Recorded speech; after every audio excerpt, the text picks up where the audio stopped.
Expatrié au Canada depuis une semaine, voici ce que j'ai compris ou ce que j'ai appris après avoir fait quelques démarches administratives au Canada concernant le système financier canadien. Il faut savoir qu'au Canada, nous sommes dans un pays capitaliste et un pays qui fonctionne sur du crédit score. Ça veut dire qu'ici au Canada, cette expression tire vraiment son sens. Qui paye ses dettes s'enrichit. Alors, il faut savoir que le système canadien ou américain, c'est un système où on fonctionne avec le crédit. Ça veut dire, on veut voir que tu es un bon payeur. Alors, au Canada, pour pouvoir réussir dans cette intégration et réussir financièrement au Canada, il faut s'endetter. Et lorsqu'on dit il faut s'endetter et payer ses dettes.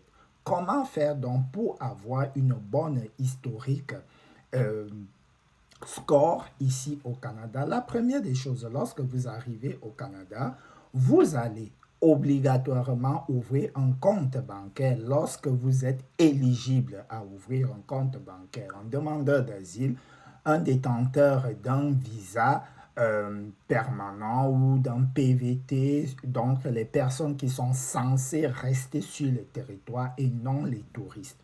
Lorsque vous allez donc ouvrir un compte bancaire, on va vous remettre une carte de crédit et une carte de débit. Donc au Canada, on fonctionne avec deux cartes. Alors, la chose que vous allez faire en premier, il faut savoir qu'il faut commencer. Où est-ce que vous pouvez commencer à vous endetter pour pouvoir avoir un bon crédit score? Lorsque je dis s'endetter, sachez que l'argent doit être remboursé dans un délai de 21 jours. Voilà. Vous allez d'abord prendre une ligne de téléphone ou même prendre un téléphone à crédit que vous allez rembourser à échéance. Voilà. De là, vous aurez déjà une ligne de crédit.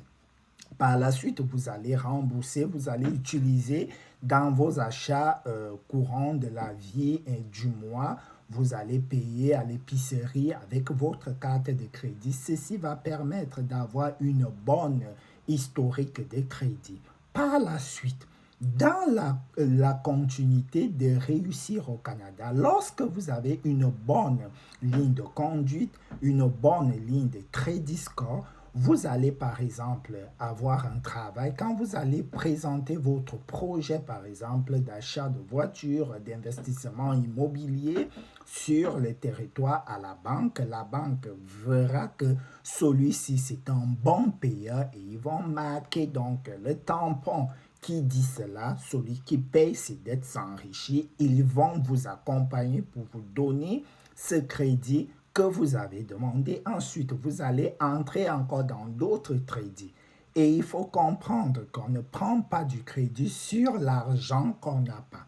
Ça veut dire que si vous avez un salaire de 2000 dollars, vous allez pouvoir dépenser que vos 2000 dollars. Il ne faut pas aller au-delà de ce que vous avez. Et ce que j'ai aussi compris des explications des banquiers que j'ai eu à côtoyer depuis mon arrivée, il est mieux d'utiliser 35% de l'argent disponible dans votre carte de crédit. Je prends l'exemple, vous avez une carte de crédit de 1000 dollars. Il est préférable d'utiliser 350 dollars dans le cycle de paiement.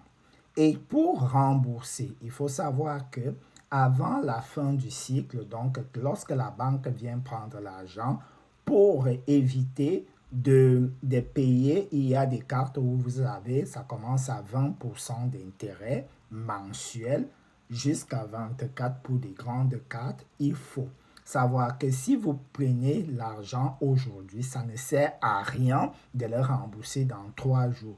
Mieux vaut rembourser à partir de 10 à 15 jours après l'utilisation des achats. Donc voilà un peu en gros ce que j'ai pu comprendre du système financier canadien. Si vous êtes d'accord de cette interprétation et de cette analyse, n'hésitez pas de me dire cela en commentaire pour les personnes qui sont au Canada et qui connaissent parfaitement ces régimes. Si la vidéo vous a plu, n'hésitez pas de liker et si tu n'es pas encore abonné,